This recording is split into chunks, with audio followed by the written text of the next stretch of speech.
জয় শিব শম্ভু। সনাতন ধর্ম মতে তুলসীর গাছ কিন্তু আমরা দেবী হিসাবে পূজিত করি। তো এখন কথা হচ্ছে, এই যে সতী তুলসী, এই সতী তুলসীর গাছের পাতা কি রঙের হলে কিসের ইঙ্গিত দেয়, তা সবই জানাবো আজ আমি এই ভিডিওর মাধ্যমে। তুলসীর গাছের পাতা যে কেন চেঞ্জ হয় বা কেন পরিবর্তন হয়, তা এর থেকে কি সংকেত আসতে পারে বাড়িতে, বা তোমার ওপর কি প্রভাব পড়তে পারে, এই সব কিছু কিন্তু আজ আমি বলবো। আমার চ্যানেলে যদি নতুন হয়ে থাকো, চ্যানেলটাকে সাবস্ক্রাইব করে নাও, ভিডিওটি পুরো দেখার চেষ্টা করো, তবেই হয়তো তুলসীর সম্বন্ধে কিছু জানতে পারবে। তো এই তুলসী নিয়ে কিন্তু আজ আমি 5টা কথা বলবো। তুলসীর গাছ সাধারণত পাতা 5 রকম ভাবে রং বদলায়।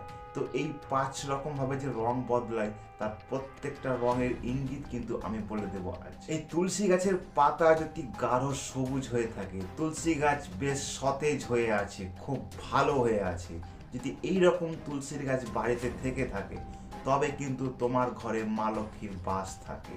কারণ তুলসীর গাছ এটা খুব ভালো করে বুঝিয়ে দেয়, আমার শাখা পোশাকা ঠিক আছে, মানে তোমার ঘর নিরাপদ, বা তোমার পরিবারের প্রত্যেকটা মানুষই নিরাপদ আছে। তো এটা তো গেল 1 নম্বর। এবার 2 নম্বর হচ্ছে, তুলসী গাছের পাতা যদি সবুজ থেকে বেগুনি রঙের আকার ধারণ করে, তবে কি ইঙ্গিত বোঝায়? এই তুলসীর গাছটাকে যে লালন পালন করে, যে দেখাশোনা করে, গাছে জল দেয়, রীতিমতো যে ভালোবাসে এই গাছটিকে, তার কিন্তু জীবনে খুব ভালো হতে চলেছে, বা শুভ লক্ষণ তার জীবনে।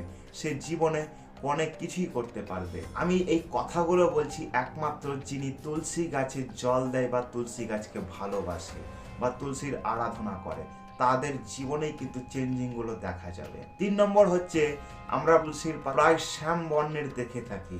এই শ্যাম বর্ণের তুলসীর গাছের পাতা থাকা মানে তোমার কাছে কিন্তু রাধা কৃষ্ণের একটা সঙ্গ থাকে, বা তোমার বাড়িতেও রাধা কৃষ্ণের বাস থাকে। খুব ভালো যে শ্যামবর্ণের তুলসীর গাছ তোমার বাড়িতে আছে। এই শ্যামবর্ণের তুলসীর গাছ যার বাড়িতে থাকে, তার অর্থের অভাব বা টাকা পয়সা ধন দৌলতের কোনো অভাবই থাকে না। এবার বলি 4 নম্বর, তুলসী গাছের পাতা যদি দেখো হঠাৎ করে হলুদ হয়ে গেছে, এটা কিন্তু খারাপ ইঙ্গিত। কারণ তোমার বাড়িতে যদি কোনো নেগেটিভিটি এনার্জি ঢুকে থাকে, তবে কিন্তু সেই তুলসীর গাছের ওপরেই প্রভাবটা প্রথমে পড়ে। তোমার বাড়ির সাথে কোনো খারাপ কিছু একটা হতে চলেছে, তোমার পরিবারের কেউ একজন অসুস্থ হতে চলেছে, এই রকম কিন্তু নানা দিক থেকে বিপদ আসতে পারে তোমার বাড়িতে, যদি দেখো তুলসী গাছের পাতা হলুদ হয়ে গেছে।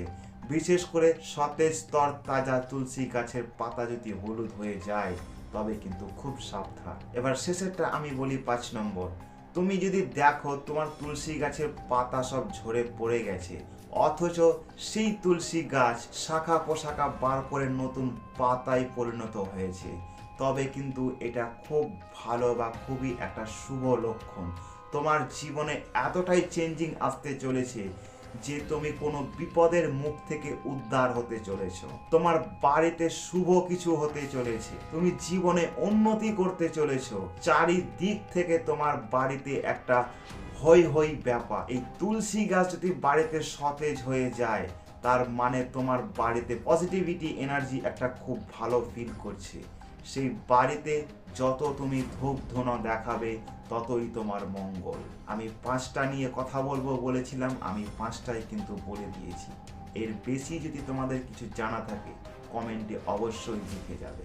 দেখা হচ্ছে পরের ভিডিওতে। জয় শিব শম্ভু।